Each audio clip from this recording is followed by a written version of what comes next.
Welcome to Hustle and Flow with Heather Hubbard, episode number 73. Hi, I'm Heather Hubbard, and I was a litigator, partner, and practice group leader at an AmLaw 200 firm. I know what it takes to rise to the top. I also know all too well the toll it can take on your personal life. So how do you shine bright without burning out? How do you embrace your ambition without selling your soul? You're listening to the Hustle and Flow podcast. Welcome back. I am your host, Heather Hubbard, and I want to thank you for joining me this week and every week. It means so much to me that you listen and engage in the conversation. So I have an exciting announcement today. It's something we've been working on for a while, but we now have a podcast directory. So a lot of times we get asked, hey, have you ever done a podcast on this? Or can I more easily find your podcasts, on your website related to specific topics? And so what we've done is if you go to hustleandflowpodcast.com, if you're on a desktop, you're going to see this on the right sidebar. So it's going to be right to the right. It is just a box that says podcast directory, and you'll click on that and it'll take you to the page. If you're on a mobile device, you can simply go to the website and you'll just have to scroll past the first page of recent podcast episodes. And then down at the bottom, it will be the first thing that pops up after that. Again, it's just a green box. It says podcast directory. And once you click on it, it takes you to a page with 10 different podcast categories. And those include everything from professional development, practice management, changing careers, diversity and inclusion, business development, balance and well-being. So we have 10 categories for you. And if you're ever dealing with a very specific issue and you're like, what are the podcasts that cover this topic? You can go there and they're all laid out right there for you. So I hope that serves you. And as we move forward, we'll make sure that the directory is updated. Okay, with that, let's jump into today's show. And this is a bit of an anniversary show because in June of last year, we did our very first podcast episode on really career clarity, on changing careers. We did that back in June. And so if you go to the directory and choose changing careers and go all the way to the bottom, that will be the first one. I think it was episode 18. And that's when we really started rolling out our beta program for legal career clarity. And that was a year ago. So today, a year later, on this anniversary, we're going to do another episode on changing careers, but it's not just about changing careers. It's making decisions within the career you have. So anything related to whether or not to take a certain position or go for a certain advancement, just anytime you're trying to navigate what to do next or whether or not to take advantage of an opportunity, this episode is for you. It's all about making confident career decisions. I was inspired to do this topic because the beta program, we had 2 different runs of the beta, and then the full program, the final program, it came out in January of this year. And so one of the unadvertised, I guess you could say, bonuses that I offer right now is when you take the course at the end, it's a surprise bonus. If you fill out a survey, just giving feedback on the course, you get a free call with me. And the same issue keeps coming up over and over and over again. And it happens with my other clients as well, unrelated to career clarity. And I thought, we should really do a podcast episode on this. And that is, okay, I've done all of the work. I have considered everything. And yet I need to know, how do I make the right decision for me? How do I know if an opportunity is going to be perfect? How do I know with certainty that this is what I should do? And there's so much fear in those conversations. And so I thought, let's unpack this together. Again, I have these calls, I do these one-on-one coaching calls, but let's unpack this together as a group on the podcast today. So first and foremost, it's important to know that there is never a right decision. I'm going to repeat that. You can never get this 100% correct. There is never a right decision. When we ask questions like that, how do I know that this is going to be absolutely right?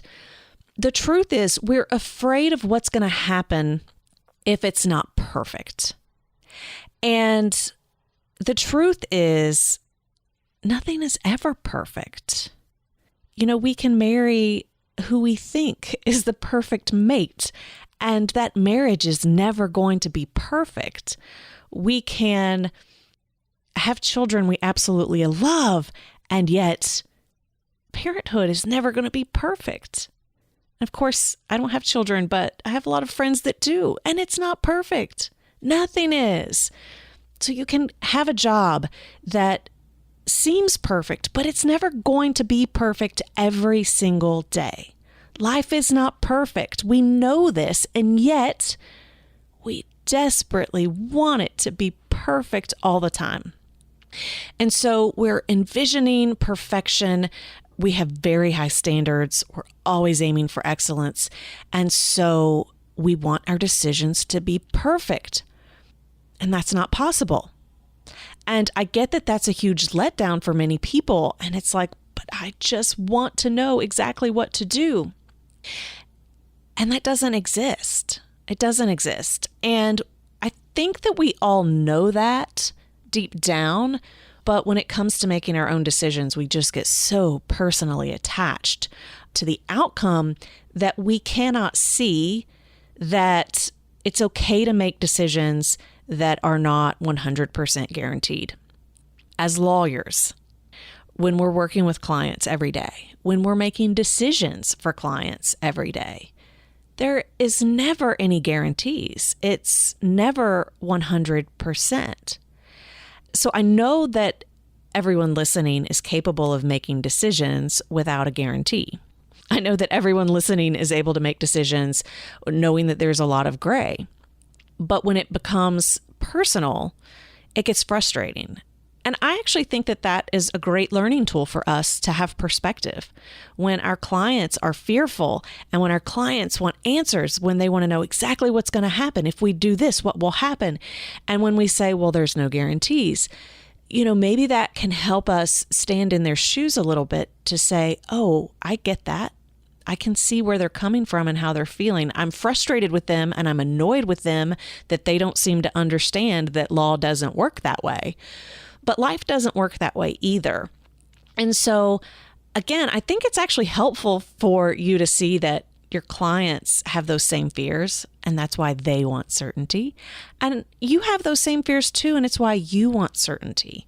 So if we're afraid of making a bad decision, if we're afraid of a result that we don't want, but we also know that things are not certain, well, then what? Like, how do we even approach the decision-making process?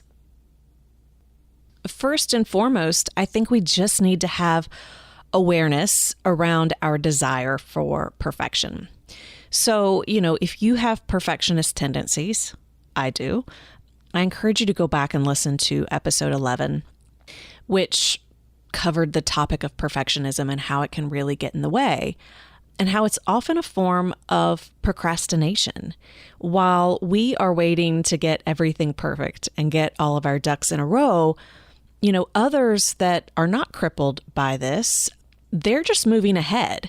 And so by the time it takes you to try to get something perfect, which we know is not attainable, someone else in the same situation, they may have already made a move, tested something out, figured out something worked or didn't work, and then they move again and they're now in a better role.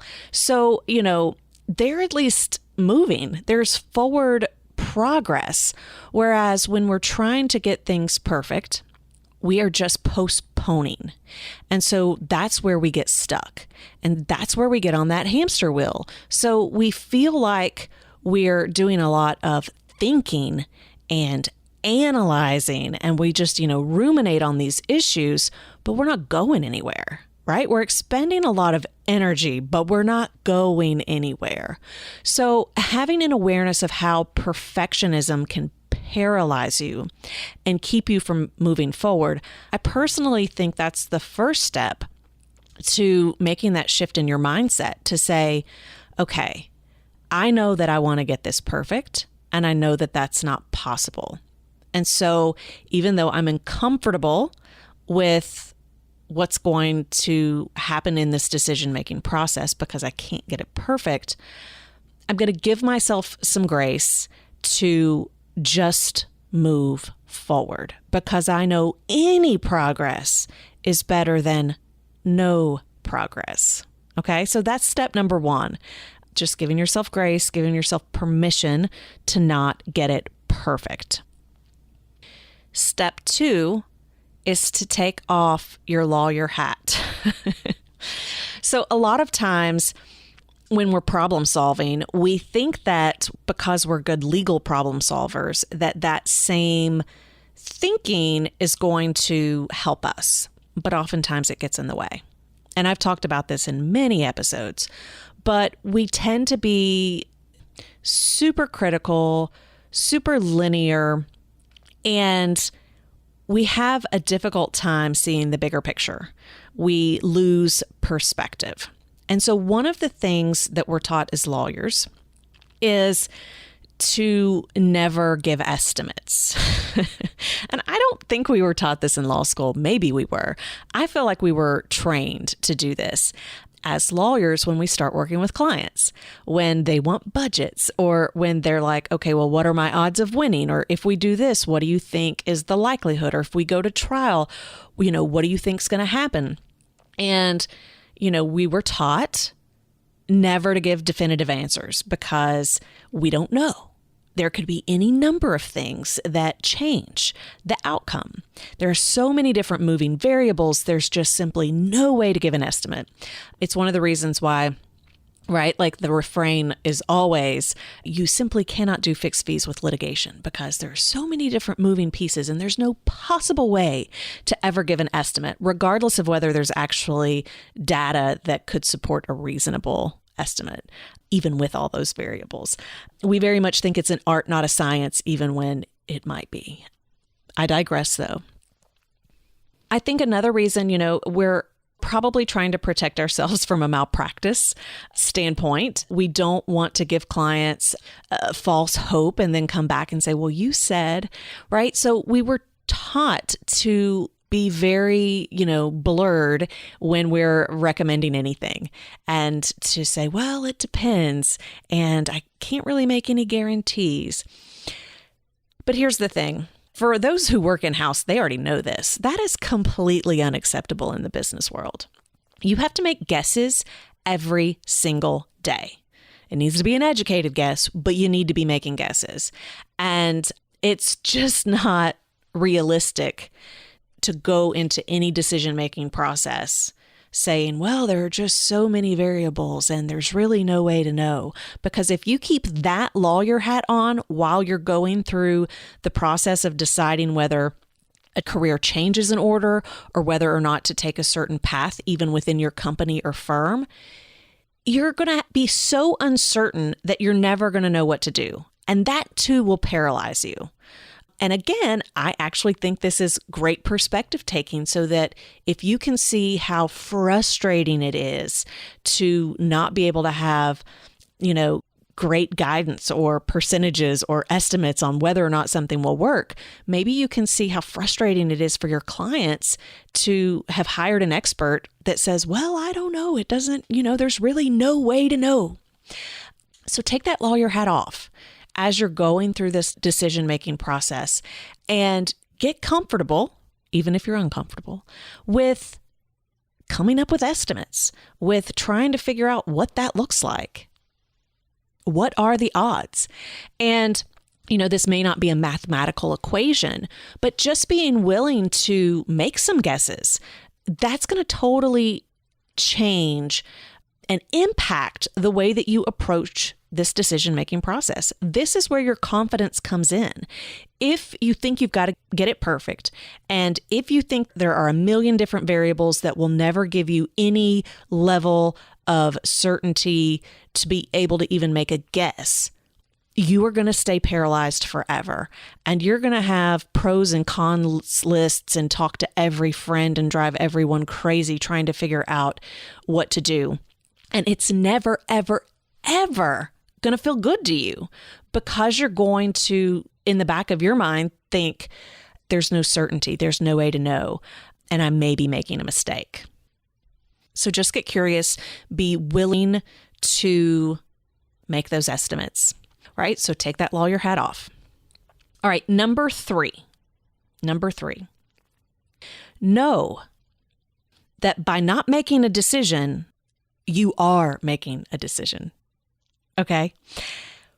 Oftentimes, when we're trying to play it safe, when we're trying to hedge our bets, we just stay where we are because we think that that's the best alternative. It may not be. And if you're not fully analyzing the situation and actually making those guesses and looking at the options from a neutral perspective, but actually, making some decisions around it, you very well could be choosing a terrible alternative. So think about your clients. Whatever kind of law you do, I'm sure there are situations where you need a client to make a decision, or that they're in a bad situation. And so you've presented to them different options out, and you give it to them and you don't hear from them, and you follow back up with them and they want to meet with you again and they want to keep talking about it. And they're like, well, we're just going to wait until a better time. And you were just like, what is going on? Like, I've given you 4 different options, all of which are better than your current situation. Why are you remaining in a situation you came to me with to begin with if you weren't actually going to do anything about it? Again, perspective taking, you're kind of doing the same thing. If you too are weighing all of these options, but say, I'm not going to make a decision. It's not the right time to make a decision. Here's the thing. You're making a decision and you're choosing what you have right now.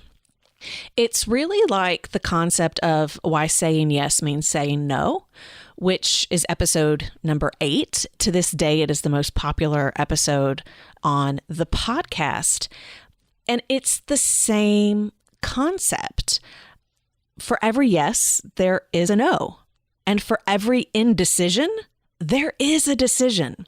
So thinking that you're putting it off, thinking that you're just not going to make a choice, that's not real. You are making a choice. You are choosing your current situation when you may have already been presented with facts that is not a good option for you. But you're choosing it because you don't want to look at the alternatives. But if all of the alternatives are better than what you have, then from an outside perspective, it just seems silly.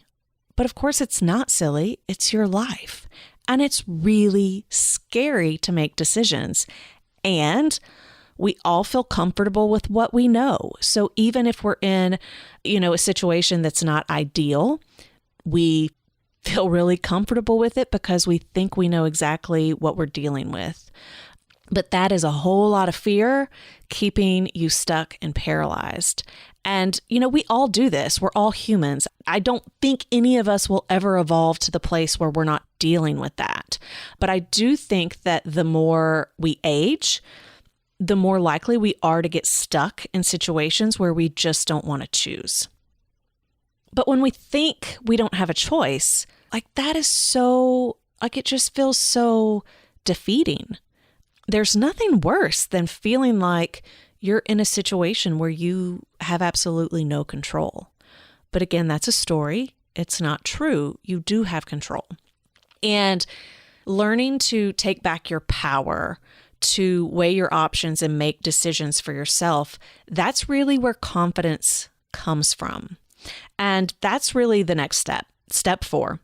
And that is you start to make educated decisions. So it's not going to be perfect. It's not going to be 100% correct, but it's educated. It is an educated decision. So here's what's crazy. Oftentimes people get stuck in those first three areas, right? They're trying to get it perfect. They've got their lawyer hat on. They think that they're not actually making a decision by just staying where they are. And then, out of the blue, suddenly, they just leave. Like they just leave. And there is no educated decision-making process going on. Now, I don't want to be that flippant about it. There might be some decision-making going on, but decisions are made so fast that people often then find themselves in the exact same situation with a different environment, or they are negotiating against themselves. So they just, like, one example is you just exit out completely. Or you say, I am going to go take this other job making less money, but I'll get this.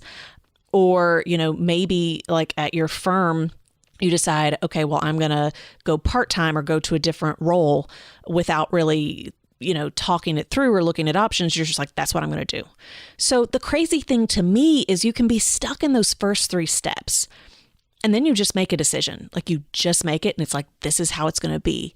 And to me, I would rather you slow down on those other three and be more open-minded, be more curious, try to look at it from the perspective of I'm making a good decision, and then really dig deep on step 4, which is gathering your facts so that you can make an educated guess.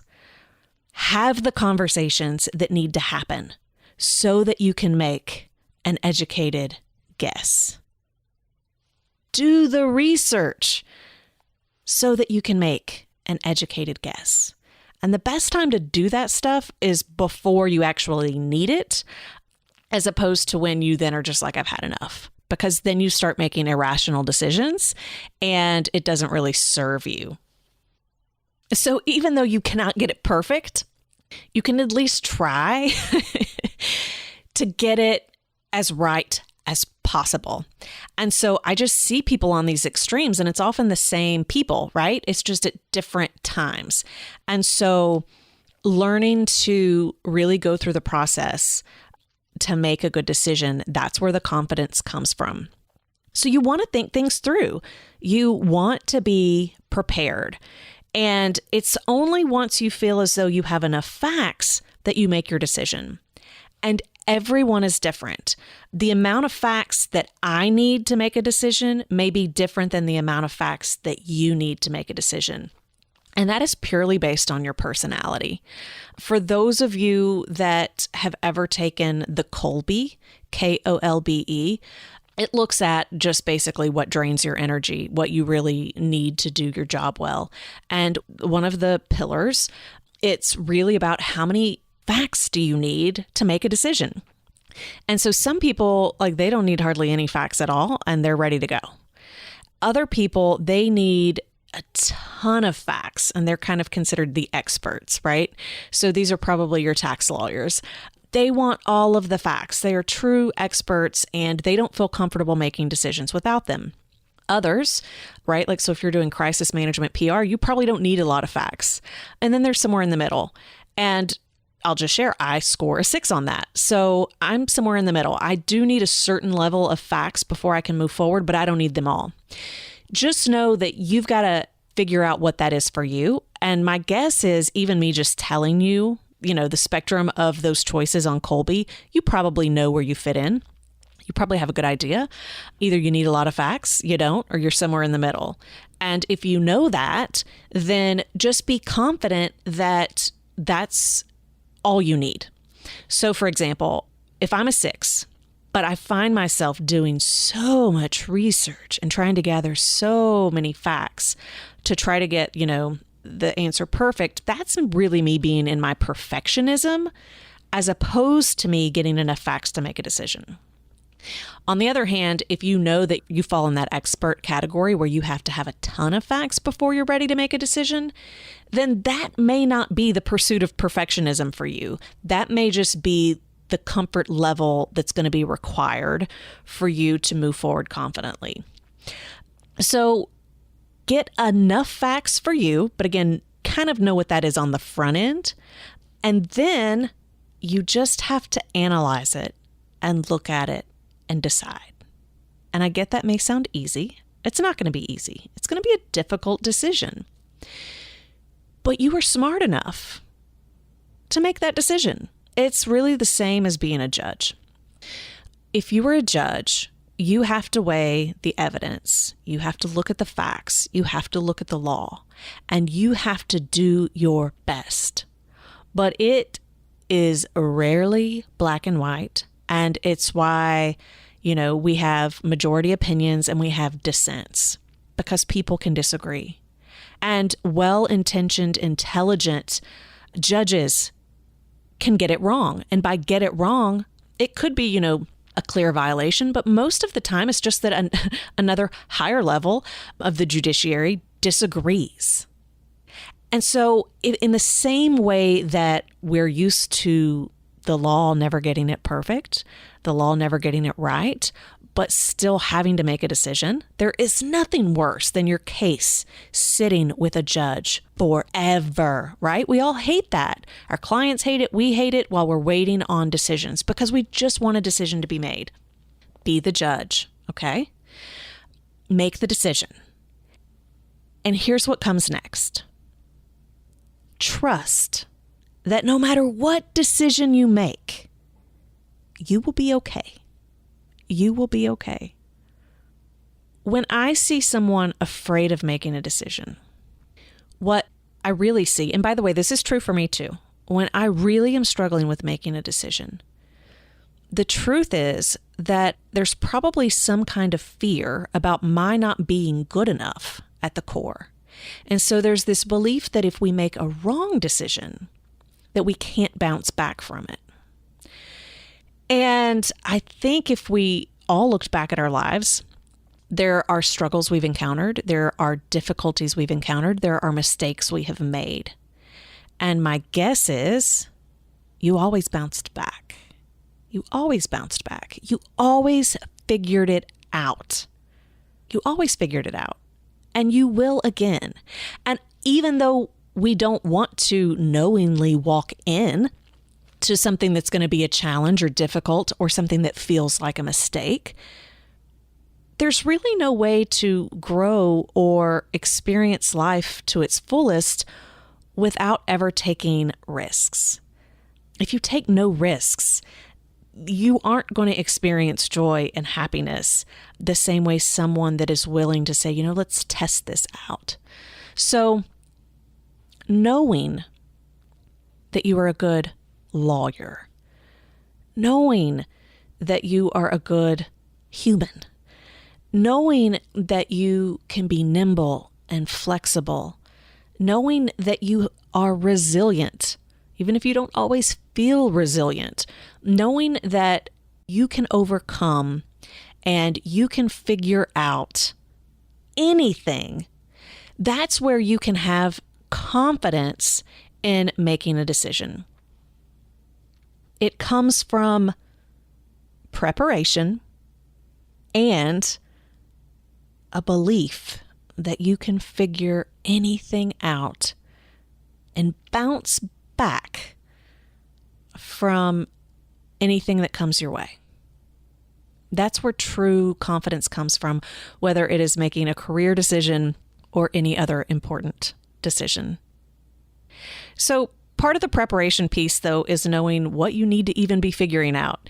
And so for those of you that are feeling stuck or frustrated in your career, maybe you're bored. It's just not intellectually challenging anymore. Or maybe you're a litigator and you loved that when you first started, but now you hate the constant conflict. Maybe you got right out of law school and you're in a job that you don't like, but you don't feel qualified. Whatever it is, if you're like, how do I actually make the decision from the perspective of preparing, from the perspective of what kind of facts do I need to gather? I highly encourage you to go check out the free video series that we created for Legal Career Clarity. So Yes, there is a paid online program, but there is also a free training that you can do. All you have to do is go to legalcareerclarity.com and you can sign up for this free training. So it's a 3-part video series, and I go through how to rewrite your story as to what's possible. I then share with you the 15 core elements of career clarity. These are the same elements that I teach in the program. It includes a downloadable checklist so that you can make sure that you are gathering facts and information around each of these core elements. And then in the 3rd video, I actually share a piece of an exercise from the Legal Career Clarity course, and that relates to a resume audit. And it really helps you see patterns and start to figure out where you need to make some changes.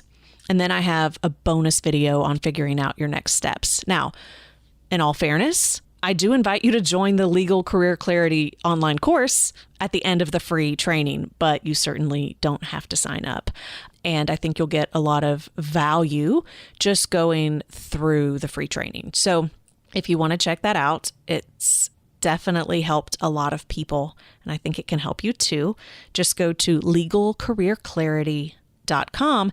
And then if you want to join us in the program, I would love to have you in there as well. All right, so that is it for today. Thank you so much for joining me, and I look forward to talking with you next week. For show notes, downloads, and other free resources, and to keep the conversation going, head on over to hustleandflowpodcast.com. See you there.